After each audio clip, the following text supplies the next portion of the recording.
అబ్బా! కొత్తిల్లొచ్చే తర్వాత సంగతి. ఈ పాతిల్లును కొట్టేస్తే ఉంటుంది. అసలెంత బాధేస్తుందంటే అంత బాధేస్తుందసలు.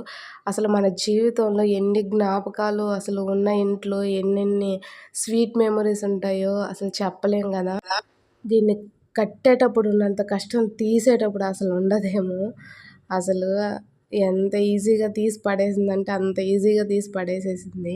ఇది మా అవ్వ వాళ్ళ ఇల్లని చెప్పాను కదా! ప్రస్తుతానికి మా అవ్వ, మా తాతయ్య అయితే లేరు, చనిపోయారు. సో, ఇది పాతిల్లు. అందుకని ఇది బాగా డ్యామేజ్ అయిపోయిందని మేము తీసేస్తున్నాము దీన్ని. ఛానల్‌ని అయితే తప్పకుండా సబ్స్క్రైబ్ చేసుకొని పక్కనే ఉన్న బెల్ ఐకాన్ క్లిక్ చేసి